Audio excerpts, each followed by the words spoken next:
That Great Business Show, Ireland's best business podcast. ThatGreatBusinessShow.com is brought to you by De Facto Shaving Oil, the best anyone can get. Made in Ireland, sold worldwide.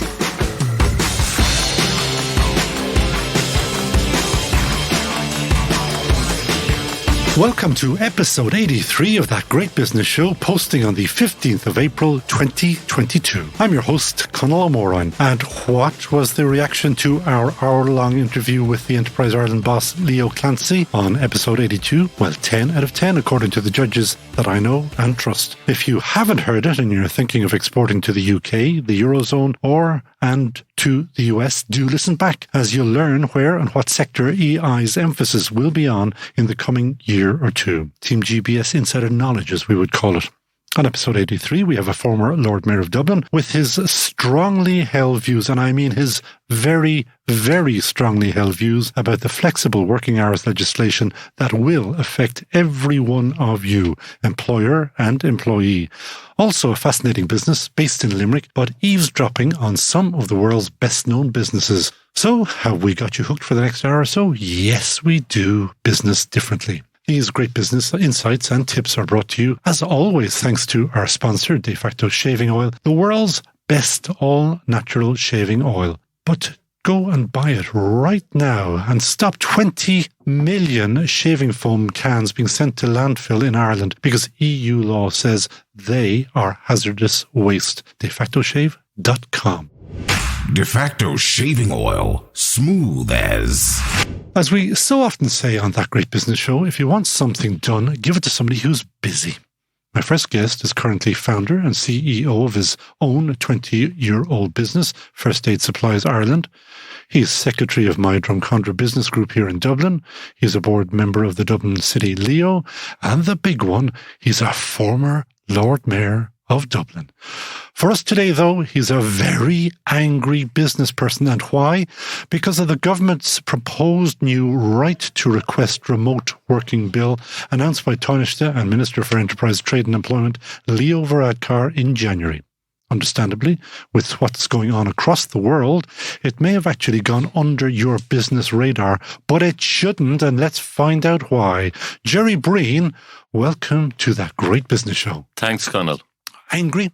Sort of disappointed. I mean, a wise man once said to me, the first item on the agenda should be do nothing. And sometimes, unfortunately, Irish politicians, because possibly of the Irish public, they have to be seen to be doing something. And I think it's a meaningless piece of legislation in that there's so many reasons why an employer can refuse an employee remote working. It actually amounts to nothing. But for me, the dangerous aspect of it is, while significant employment rights only kick in after 52 weeks of employment, an employee under this proposed legislation can request remote working after 26 weeks. But if they're turned down, they can then appeal it to the the workplace WRC, isn't it? WRC. Does that put an employer into a situation where they may want to say goodbye to this employee, but then they have an appealing process? So, I think on all fronts it's fairly meaningless. And, I would just say to politicians, go back to my first point. The first thing on the agenda should be do nothing. Do we need to do anything? And I would say trust employers and employees to do the right thing that suits their business. I have an accountant. She's not a direct employee. She's a contractor to my business. She's worked with me for 19 years. So she basically didn't come in for the guts of 2 years. Was I fuming? Was I livid? No, it actually worked for the both of us because just given the nature of the work, her maturity, her diligence, her loyalty to the business. So I would say to the government, please don't go ahead with this draft legislation because not only will it do nothing for employees, but it actually may cause a lot of trouble for employers, not because the appeal situation. And all these little things, they cost business time, they cost business focus, and they cost business attention. And critically, business is relentless. And I would say to the government, get out of the way and let businesses have their relationship with the workers. They're not going to do things if they've a valued employee. They'll let them work from Kyrgyzstan or somewhere else as long as they're delivering the goods to the business. I've known you a long time, and I'm hoping to reel you back, but I know it won't happen. Go back to the very beginning and tell me, what is the problem with this piece of legislation? What is the proposal, and why are you objecting to it? I just thought it was a bit of fluffery. It was a bit of meaningless, because the proposal itself is so inherently weak in terms of for employees that there's all of 13 different reasons. So it's going to be, if an employer doesn't want to give an employee the right to work remotely, pick your menu, it's an a la carte refusal, but that's not the critical thing. So for me, it's too much PR and spin, get real. And also the danger aspect for me is the appeal to the WRC. But that's a small single item out of, I don't know how many pieces of, how many items are within the legislation itself. Within this legislation, it's a critical part, because if you're an employer and you have to tramps down, I don't know where the WRC is. Thankfully, I've good and loyal employees, but I don't know where it is. So Mountain out of a molehill? Absolutely. No, I'm saying, are you making a mountain out of a molehill? No, I'm not. Don't let on to be doing something you're not doing, because it's not delivering. It's not delivering for employees, but it also could cause a lot of cost and trouble for employers. You are familiar with the political system, very familiar. You've served your time. You know that this is what politicians do, that they, exactly what you don't want them to do, they get involved in areas that they should not, and that they know sweet nothing about. I wouldn't throw too many stones. I mean, the initiatives that were brought in by this government, and again, I'll defend it on this, in terms of the insurance. Look at what's happened to the insurance claims. What are they down? 40%? Now they have to go into the next phase of hammering the insurance companies and getting the premiums down. That will be a solid piece of work that will be delivered not just to employers and companies and businesses, but also to the lay people out there. How would this legislation that you're angry about affect your business? It wouldn't affect my business at all. Why? Because I have a small business, I've smashing staff, and I've 4 reps on the road, and, it doesn't really arise from my business. But so therefore, what are you getting upset about? Well, I'm a citizen of Ireland. I feel I can, I've as you say, I've earned the bruises on my body, and I'm passionate about this country, and I'm passionate about the democratic system. You see what's happening elsewhere in the world. We should be all striving to support really good implementation of our democracy. I would love to think that politicians are going to listen to the podcast and say, oh my God, Gerry Breen said don't implement this. Realistically, what happens next? It will trundle its way through the Oireachtas, won't it? Well, not necessarily. It may just head into the sand and stay there. But does it happen? I mean, there will be somebody in opposition somewhere who will make hay of this. Hay of what? Of this piece of legislation, and they will say that it is in the workers' interest that they have this, I won't call it a protection, but that they have this option to work remotely because it's been given to them. No. I mean, Jed Nash, who's the Labour person in this area, he basically called for the legislation to be retired, the draft legislation. So where would this have come from initially in your political experience? Did this come out of a politician's head, out of a department head, or where would it come from? I would have said a spin doctor and a politician's head, yeah.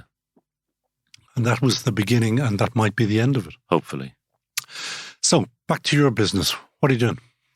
I am supplying the first aid needs for over 4,000 customers around the country over 20 years. It's a small business, but it's a great business. It's a lovely business. But 4,000 is a lot of people or a lot of businesses. Yeah. Because you're not doing this, you're not going door to door. No, but it's a fantastic business, and I'm really privileged to have gotten it from a previous employer, Smith & Nephew, 20 years ago on the 1st of July. And I sort of, I think anyone who works for themselves are lucky. They're privileged. I often say some people, unfortunately, go from the tyranny of school to the tyranny of employment to the tyranny of retirement. And I think as a self-employed person, you have needed the last two aspects. I enjoyed school, but then I didn't enjoy it, so it was a tyranny. And I stumbled into college when you could repeat your leaving and do the matric and accumulate all the points, because I was an appalling student in secondary school towards the end. But so, yeah, hugely privileged. I don't pinch myself every morning, but I just, there's business is relentless, so it does demand a huge amount of you, but it also delivers great fun and great energy. You are hoping that your piece of legislation, not your piece of legislation, but the piece of legislation that you mentioned there, the flexible work legislation or proposal, will wither on the vine. What else would you love to see to get out of that is Gerry Breen's way in trying to do better business and more of it? I would ask the politicians to go back to what the Troika said all of 11, 12 years ago, basically that the Irish legal system needs reform. It's a personal thing. I had a pal who was charged with dangerous driving. He had to go to court for about 20 or 25 appearances. At one stage, the guard who did the technical assessment of the accident was on a secondment or a sabbatical in Australia. So the huge amount of costs he incurred to be found innocent of all charges. And I just feel, I says, I don't know how you can sustain yourself. I was frothing at the mouth for him. So, that's on an individual and a personal level. But, we had the Troika deliver an assessment of Ireland, and one aspect they spoke about was the legal system. And I often think if you go into the legal system, it's a bit like being blindfolded, going into a restaurant, no prices on the menu, and there's people sitting around eating food, and you're paying for the bill at the end of the day.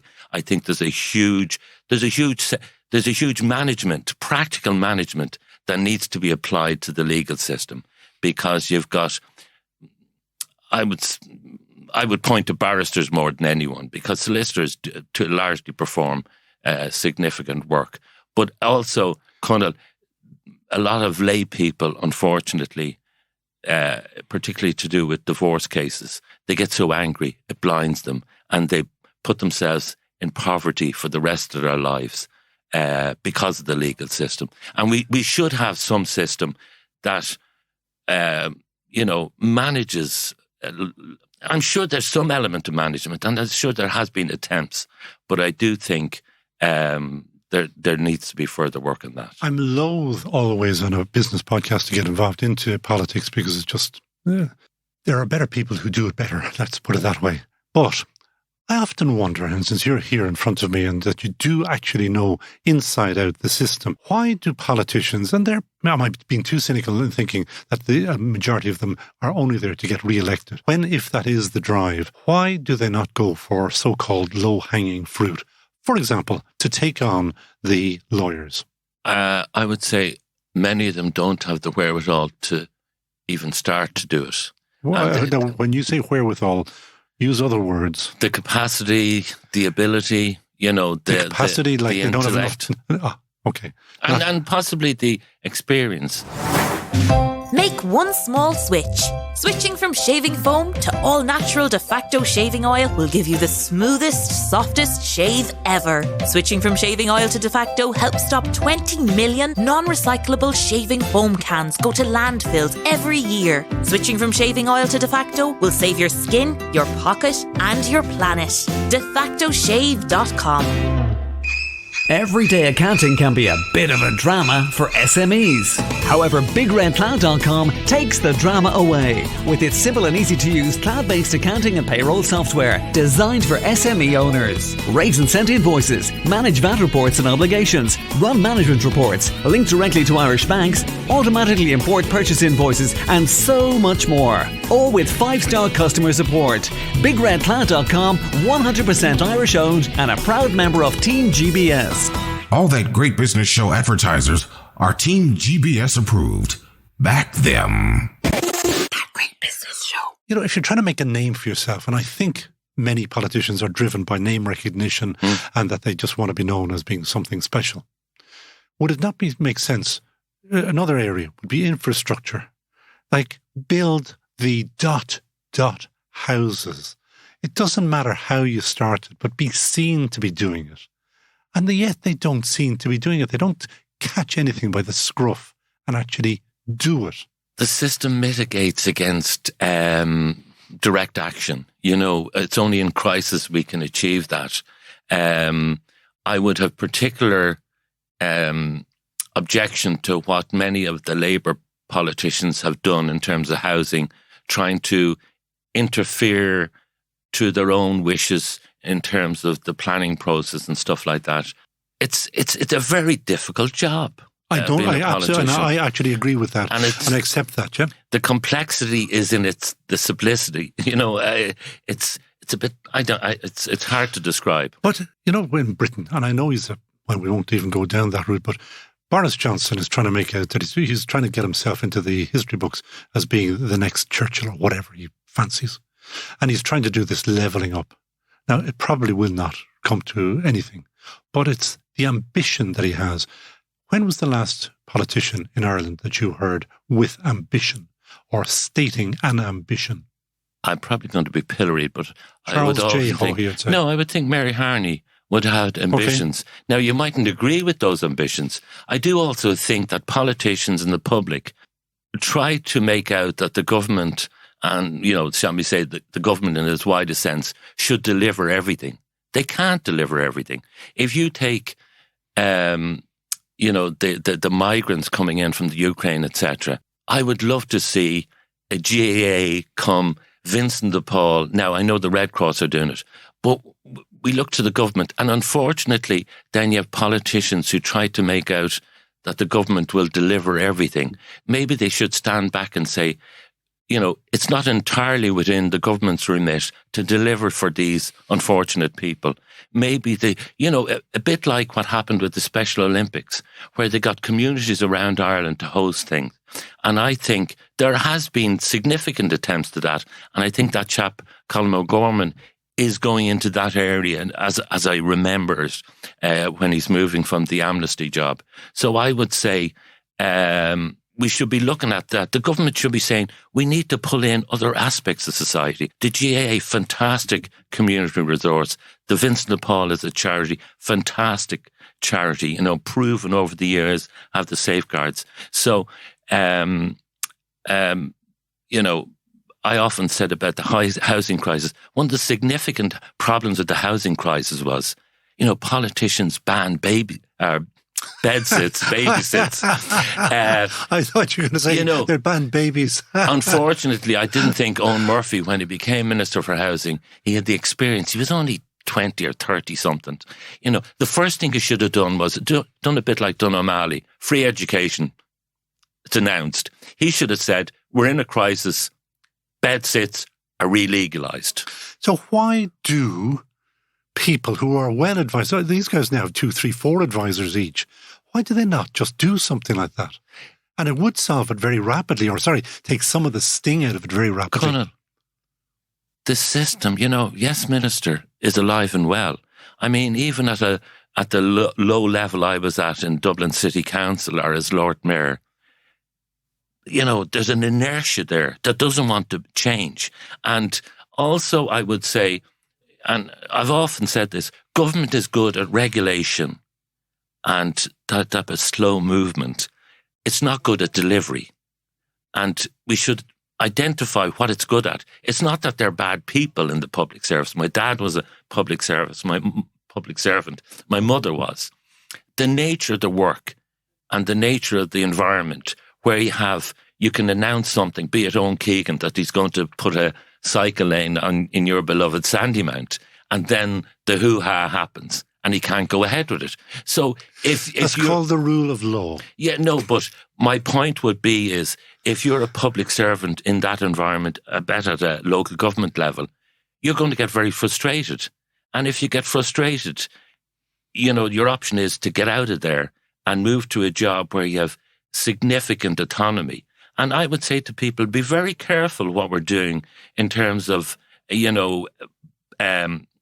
public people who serve on boards, on state boards, etc. I remember an ex-city manager in Dublin. He said he made more money at the one or two private directorships he had. He was a director in the HSE, and the grief he got for that. So be very careful. I mean, we've seen What would you do? How do you mean? Well, you said, be careful about that. What are you actually saying about what people should do about if they want to be directors of state companies? Yeah, well, you take what happened to the lady from the rehab when she went in for 8 hours into PAC. Angela Cairns, was it? Yeah, and she won her case.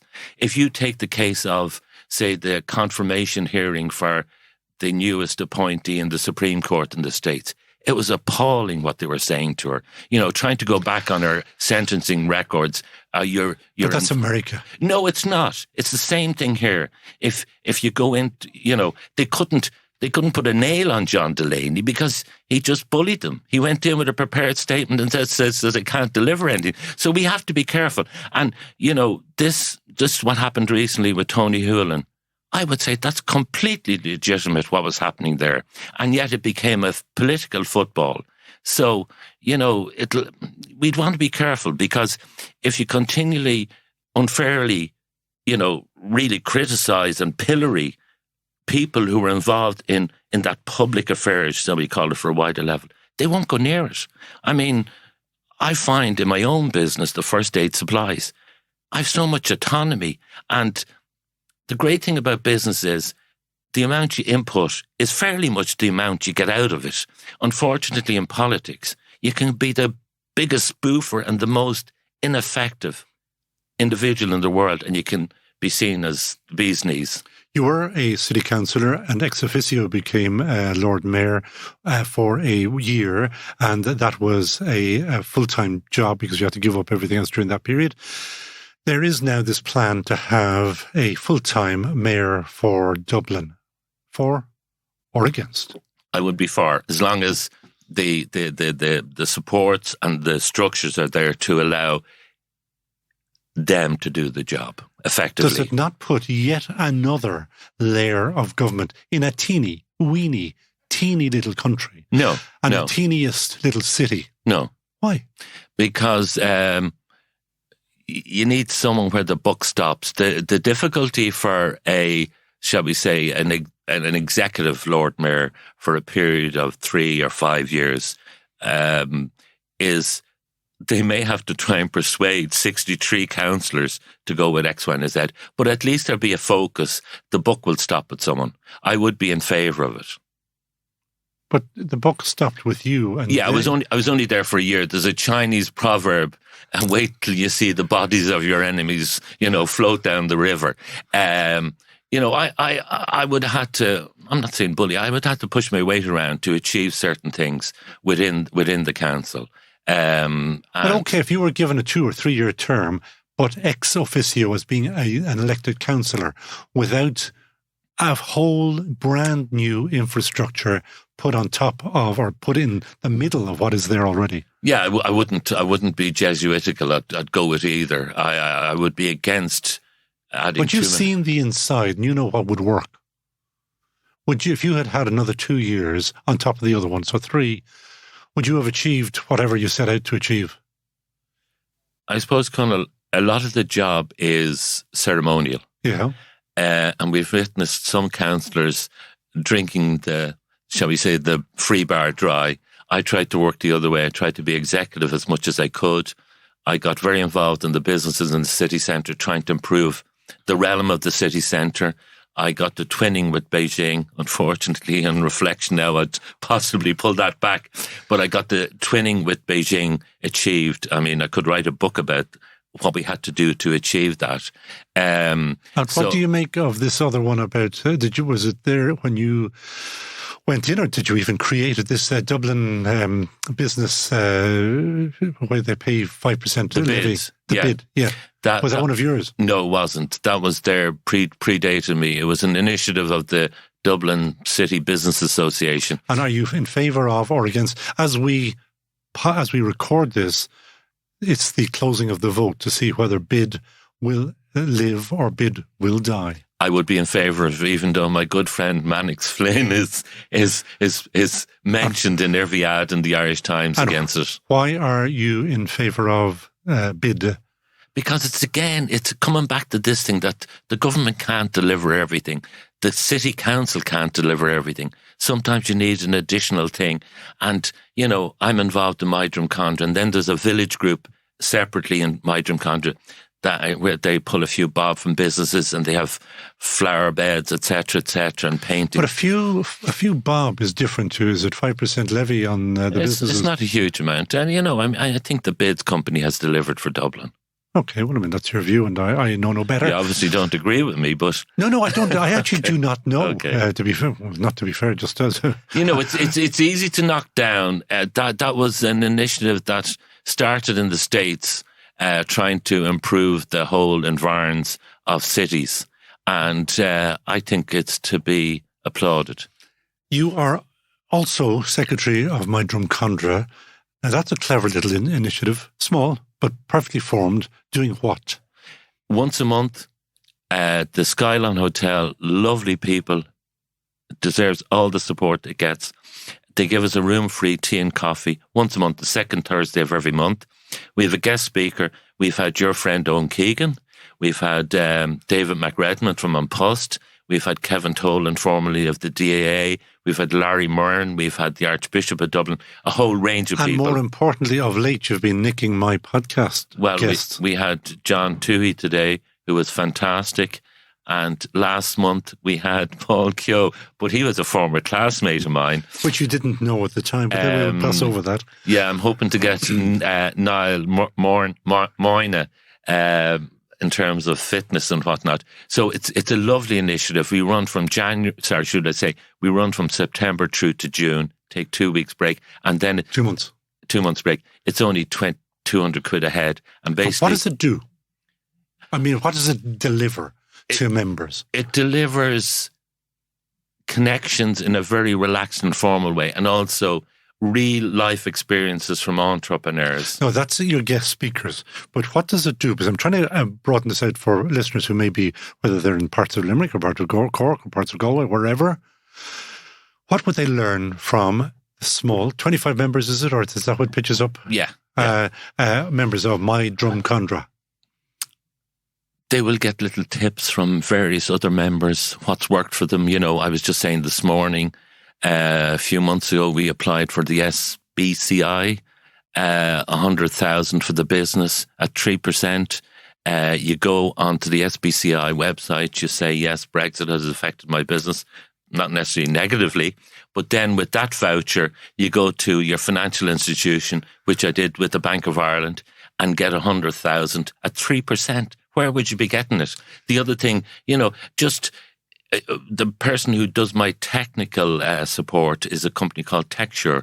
I've had him through my Drumcondra for the last 7 or 8 years. He introduced me at a chamber breakfast in South Dublin to the girl who does my marketing, and she's been with me over 4.5 years. When you're of a certain age, it's very hard to learn new tricks, and I think it's critical to know what you don't know and appreciate what you don't know, and then access the information. So she introduced me to a web designer. He's done my website. He's now done the My Drumcondra website. And you can get locked in a mental tunnel when you're working in a business, because it's relentless. That's what I said at the Leo a few times. Business is relentless. You have to get focused in on it. And the more focus you give it, the more successful You'll see what should be done, what can be done, what might be done. And you build on your confidence, be it the ISO 9001 we got a few years ago, online trading website, catalogue, etc., etc. And you're all the time iterating with the business, what's working, what's not working. And I often describe how clever the COVID strain is, that it doesn't copy identically. It slightly mutates. That's what businesses should be doing, because you're all the time trying to anticipate the dangers to your business, but also the opportunities, and building up your capital reserve and also your management capacity. Give me 3 of Gerry Breen's top tips from all the years that you've been in business, things that people really should know about, but very often just don't do. My first core one would be simplicity.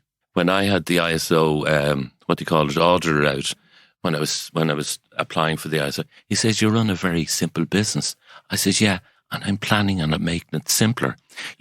Don't make things complex. You were in the same school as me, and Joe Costello spoke about NASA sending spaceships to wherever they were going.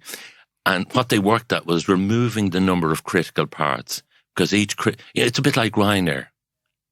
They don't need a DAA arm to come out to the plane. You can push a trolley up to the plane, or you don't even need that. They have the steps themselves. That has removed about 3 probably critical parts. So simplicity, and it really hammered home to me when I was watching a program about Robert Maxwell. He'd 800 companies. Why do you think he had 800 companies? Because he was hiding stuff, and he was criminal. And again, with the Leo, when we're looking, I'm on the evaluation committee, when we're looking at applications, I love simplicity. I love a husband and wife team, or whoever else, a partner and partner team, I suppose we have to say nowadays, or identify themselves as partners. Anyway, reminds me of American Beauty. Do you remember that? Simplicity. That's the first and last principle I would say to people. And probably the only other one is keep it cheap. Don't be afraid to save money. I have 5 Skodas in the business. Oh, you're not driving a Skoda. My brother used to come home from England 18 years ago. You're driving a Skoda. They're fantastic cars. But no, my point would be keep the cost down as much as you can, and sweat the assets as much as you can. Those 2 simple things, I would say. But again, as I say, when I'm looking at applications as part of the group of people around Leo, I always look for simplicity. When I see complexity, I type and go, Leo evaluation, mistakes made. So if anybody is about to apply for a Leo grant or whatever, what are you seeing that they shouldn't do? Use plain English. Yeah, that's an interesting one. I championed plain English in Dublin City Council. But it's extraordinary the way people think, if they latch on to, we start using this term in the Leo, MVP, a minimum viable product, MVP. I said... That came out of Silicon Valley, FYI. I've been in business 40 years. I've never heard that. Don't use it. Please don't use the term pivot. I know you don't like that either. No, we love a good pivot. We love a business that pivots. No. I just love one that changes. Change. Yeah, I that pivot. So I would say that. But no, I mean, it's a bit like going for a job interview. You're not going to get the job because you performed well at the interview. You're going to get the job because of your past record. And I love to see people who started off in a garden shed and then after that was successful, built up again, or went to the food markets to try out their product. But I love the Leo. There was, and I listened to your interview with Leo Clancy, and you were trying him on about the Leo and the type of, does it become like a local government institution? When the Leo was being brought back into Dublin City Council, I intervened with Owen Keegan, and they gave the Leo an office that had almost like single access just on the mezzanine floor as you go into Woodkey. So it's almost like it's not hidden away in the catacombs or up in the 25th floor of civic offices. Simple things like that. But I'm sure we can improve what we're doing you always have to try and see how we're doing and how we perform. And anyway, sorry. Final question. Who would Gerry Breen hire in a heartbeat? I would hire Michael Burke of Chanelle Veterinary and Chanelle Human Care down in Loughrea. Massive big factory when you're going through Loughrea, sitting there over on the right-hand side. And I never met the man in my life, but he was a vet by training. And I remember when I was in Smith & Nephew the first time in the early 80s, and then I rejoined them out of dire necessities in the noughties. And then they were very kind to give me over their first aid business because they were getting out of it corporately. He used to order type of dozens of prep bandages. And I think I don't know the guy, but he seems to be fantastically commercial and initiative. I mean, there's other people that would fly under the radar. If you take the three Smith brothers, Smith's Toys. Oh, it's brilliant. Yeah. And that's now a real European player. Yeah. And incredible. I think someone mentioned, I think it was Paul Keogh probably mentioned the Port West people as well. Right. And I would, see some of them in terms of the business I'm in myself. So there's, it's great to see businesses that type of, no scandal about them and just drive on and be hugely successful. Yeah. And not chasing PR, not like First Aid Supplies with their fantastic defibrillator, probably the best in the world, the Benninghart C series. At how much? Oh, cheap as chips. Well, give us a discount. The entry level. Team GBS gets what discount? You don't have a heart, so you don't need a heart restarter. The prices go from 1,000 up to 1,300. And what deal will you do for Team GBS members, as in our listeners? If somebody rings you up and says, Gerry, you were brilliant on That Great Business Show, what's the deal? If they go on the website, we look after them. Okay. All right. Gerry Breen, founder of First Aid Supplies and wears many, many hats. Thank you so much for joining us on That Great Business Show. You're listening to That Great Business Show. ThatGreatBusinessShow.com. Everyday accounting can be a bit of a drama for SMEs. However, BigRedCloud.com takes the drama away with its simple and easy to use cloud-based accounting and payroll software designed for SME owners. Raise and send invoices, manage VAT reports and obligations, run management reports, link directly to Irish banks, automatically import purchase invoices, and so much more. All with 5-star customer support. BigRedCloud.com, 100% Irish owned and a proud member of Team GBS. Thinking of travel? If so, make sure to make De Facto, the world's best shaving oil, your choice of travel companion. A 25 millilitre bottle of De Facto means no hassle at airports, no bulky cans to carry, and the guarantee of the world's best shave. DeFactoShave.com. All That Great Business Show advertisers are Team GBS approved. Back them. Backing great women-led businesses on every show. That Great Business Show.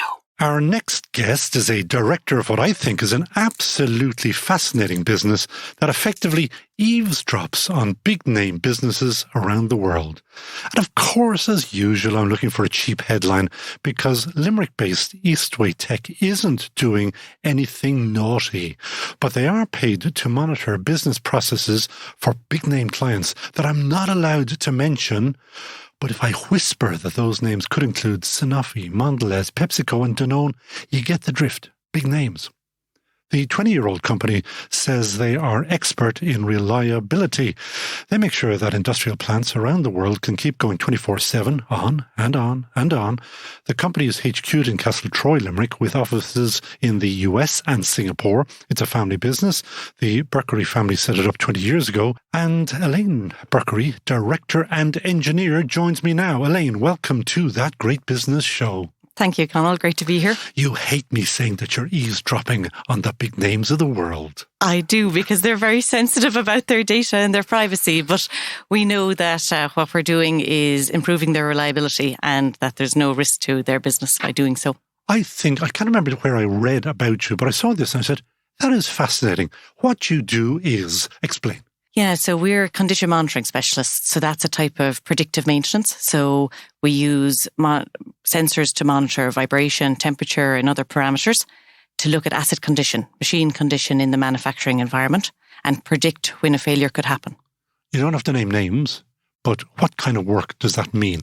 So take a plant and the machine is going see the kind of engineering I think of. I presume nothing goes anymore. What does your monitoring show or help do? Yeah, so what we would be doing originally is if you set up a machine on our system, we'd be looking at what's normal operation first. So all the different mechanical parts within the equipment. Exactly. The motors, the gears, the belts, the shafts, anything within it, what's normal for it, okay? You might have a problem you detect immediately, or you might be doing what we'd say is establishing normal behaviour, a baseline. So if you're looking at vibration, which is the primary parameter that we would monitor, you're looking at levels of vibration, and then within those levels, you're looking at frequency spectra. So not to get too technical, but within... Which you are doing. Yeah, but I can't resist. I did say you before we started, you love your job. Well, the devil is in the detail, you see, because what we are all about is being able to define to the client what's actually wrong with her machine. And you have to be able to analyse the vibration pattern to do that. And you're doing this from Castletroy, County Limerick, to bases literally all over the world. Where's the furthest flung place that you're monitoring? Yeah, I'd say the furthest is probably Uruguay. Yeah. Wow. Now, a machine in Uruguay isn't doing the right... It goes back to Castletroy. What happens? Yeah, so an automated alert will be sent to the client and to ourselves to say something is not right here. That's if the alarm is over a certain threshold. So then we have a system of machine learning models which will have looked at what's happened before on that machine or similar machines. And we also have our 24/7 condition monitoring experts. They'll analyse the information. They'll get directly on to the guy that needs to know or girl that needs to know. So the maintenance manager typically, and advise them no concern, advise them it's urgent, or advise them that we need to monitor this for a period of time to see what to do. How often does that happen? I don't mean in Uruguay, anywhere. Oh, anywhere. Well, that would depend on the machine. You could have problematic machines that may occur a fault every couple of months.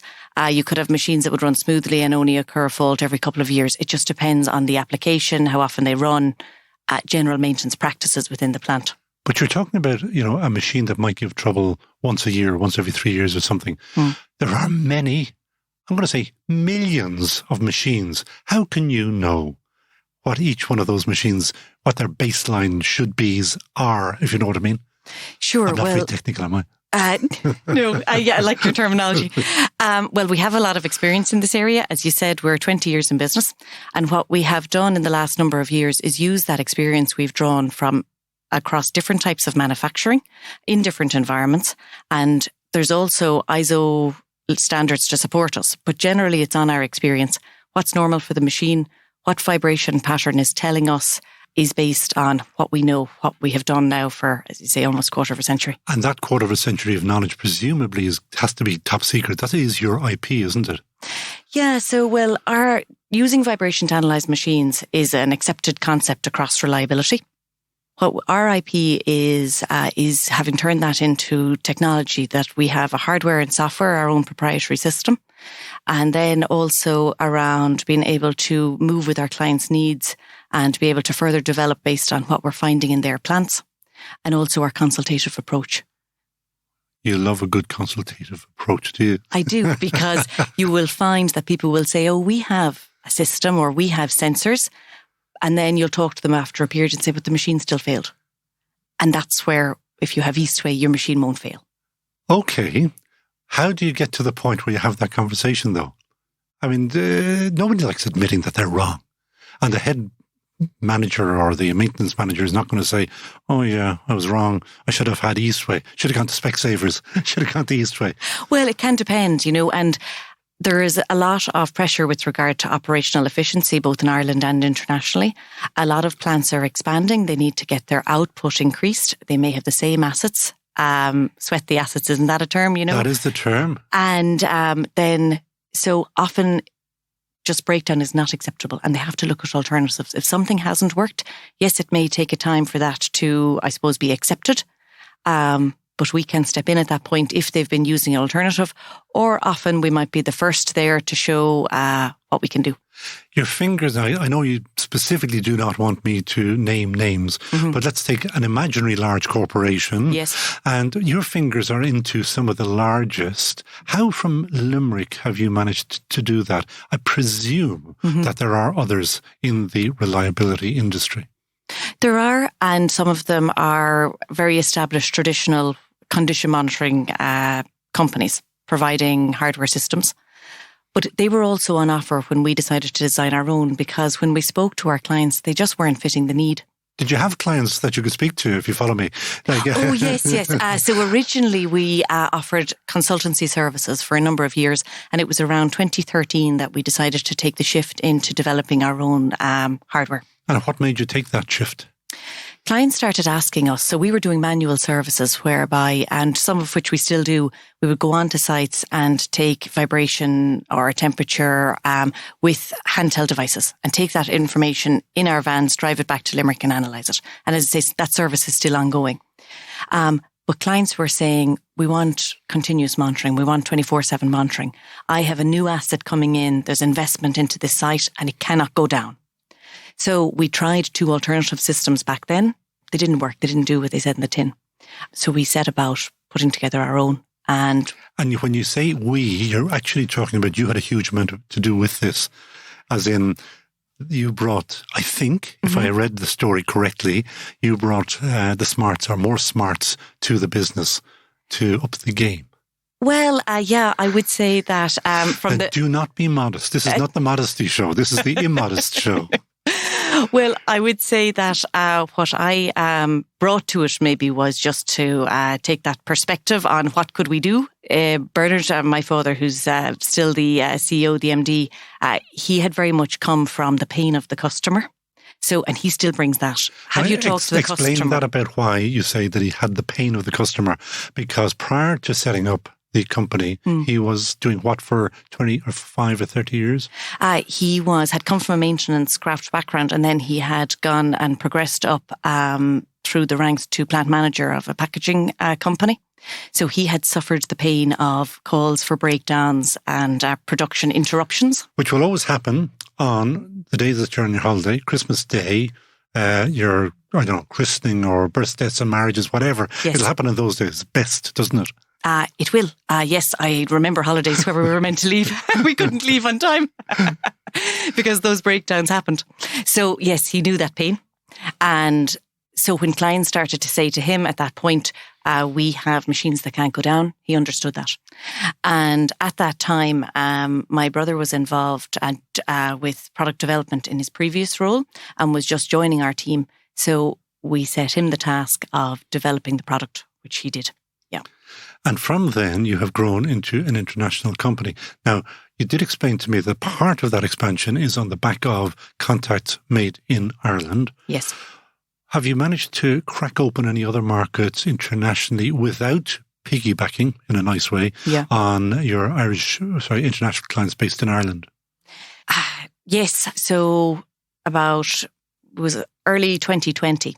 We had been doing a fly in and fly out. I know the way that you looked there. You were trying to figure out. Nobody knows what year it is, do they? That's exactly it. When was that? Oh, I don't know. Sometime pre-COVID. I was thinking, is it 2 years?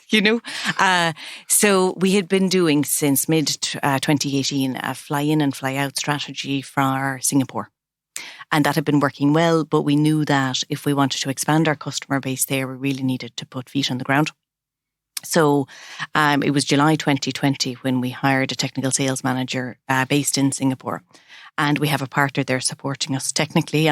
And that really led us then to be able to create connections locally and in the wider Southeast Asia region.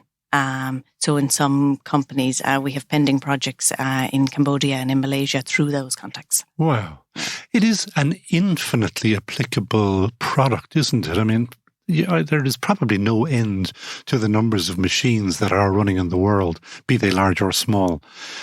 At night, when you're dreaming, how big is the market that you might be able to attain or break or accumulate, whatever word you would like to use, for the company?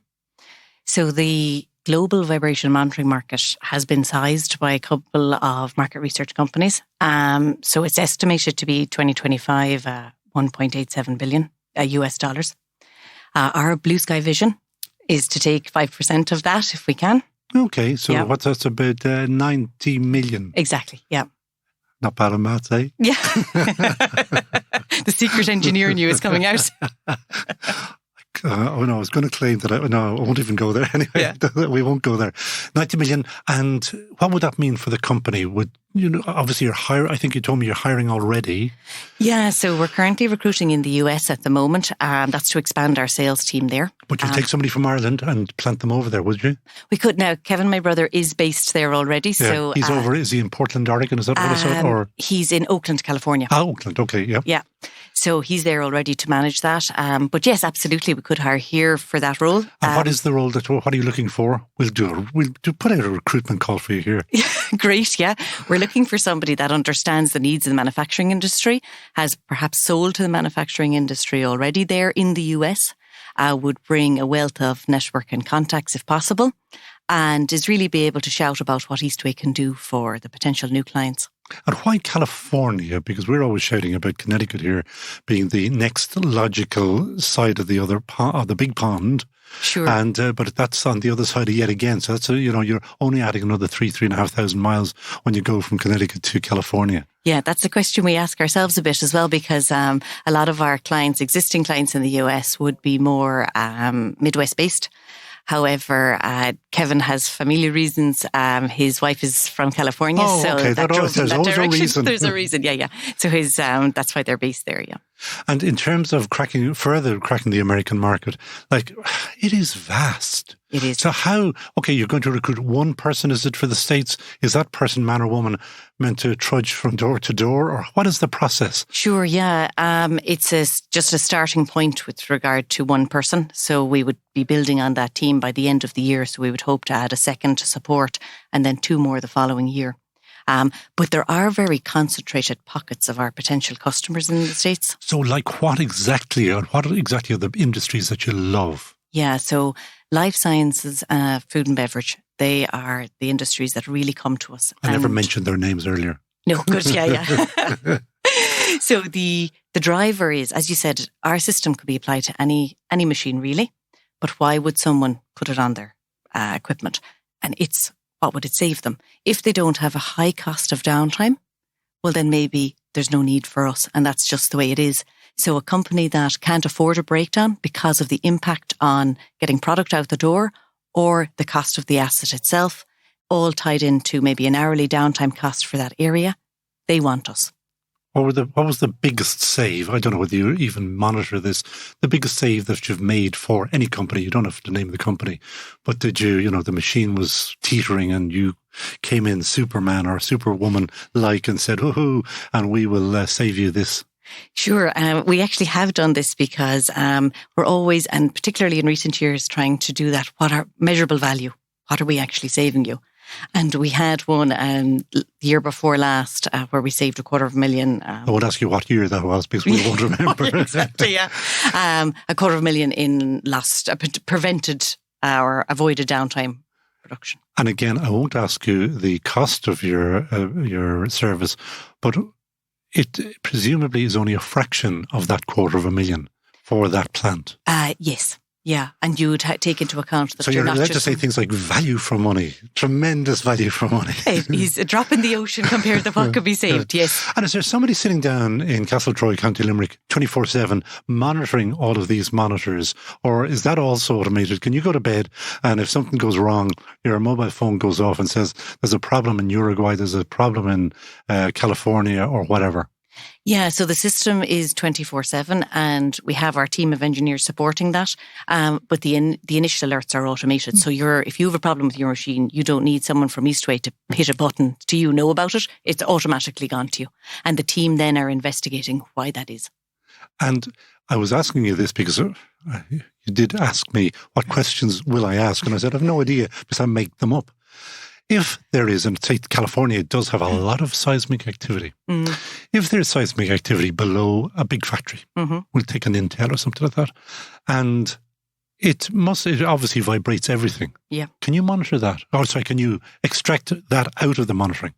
You can. So if it was at the scale whereby it's actually creating vibration on the floor of the factory and that's travelling up through the machinery, that can damage the machinery. But yes, so that's back to my frequencies. When you look at a vibration spectrum, you would be looking for frequencies that are related with the machine. So that would be shaft speeds, and then gear ratios would tie into that. If you have vibration from the floor, it's not going to be related to any of those frequencies. So you'd know that wasn't related with that. Or it might drive up what we would call the one time. So the speed of the machine might be creating more vibration because as it rotates, that might be caused by the movement on the mountings. So yes, is the answer. You could differentiate it. I'm imagining it, because I haven't an idea what it is as being like one of those medical monitors, the ones that you put for your heartbeat and everything else. Do you place physical monitors in, on, around machinery to get to read all this yes. activity? Yeah. Yeah. So if take another example, the same one, Intel. I don't know whether you do Intel or not, but it doesn't matter. You go into an Intel plant. Do you then go around sticking your little monitors on each one of their machines? Yes, we do. Now, non-intrusively, so you don't make any break in the case of the machine or anything like that. But yes, you physically put that on, because if you want to get good vibration signal, you've got to have good attachment and in the right position on the machine. And who guesses or works out where the good places are? We would, our team, and we would actually take ownership on that, because again, if you get Eastway involved, we're taking on that responsibility for you for the reliability. Therefore, we want to know how the sensors went on, where they went on. And obviously, if you take on that responsibility, that's built into your contract. Mm-hmm. Pretty onerous. Yeah, well, we have a great long-standing partnership with our clients, and it works well. And we take that on, and it's hasn't been a problem for us. Do you sleep at night? You do? I do. Well, I do coming up with loads of ideas early in the morning. Oh, good. Okay. Now, one other thing that I've learned from you, only in the last 20 minutes, so just prior to coming in here, is that, and I thought that large corporations all centrally procured. That was meant to be good practice. Mm-hmm. Seemingly, from what you told me, mm-hmm. that if you're working with a big brand name that will go nameless, mm-hmm. it doesn't mean that you're also doing their business, say, in Oakland, California, or in Uruguay. It could be the same company with a different monitoring company. It could be, yes, and that's a mix across the industry. So some of them might be locally sourced. That might be a global decision that it's going to be locally sourced. More and more we're seeing that they are being sourced from HQ. And that's really our drive, because we want to be that preferred global reliability partner. Which neatly brings me to my question about what can Team GBS, our listeners, do for you? Because what I understood from the answer was, if they know somebody in your preferred business areas, anywhere around the world, is that you'd like to talk to them. If they can affect, love that word, affect, hot introductions. Absolutely. So if you are interested in what you heard, or you liked what you heard, look around your connections. If you know somebody working in maintenance reliability, we would love to speak with them. She seems to be a very nice person as well. So, at least you can have a nice chat with her. Absolutely. We won't hound anybody. Final question to you, Elaine Burkery, is who would you hire in a heartbeat? Yeah, so I thought this was an interesting one. And because we're very US focused on our recruitment at the moment, I went for a reliability leader and a female reliability leader in the US, Rendella Wenzel. So she's a global reliability manager with Eli Lilly in Indiana.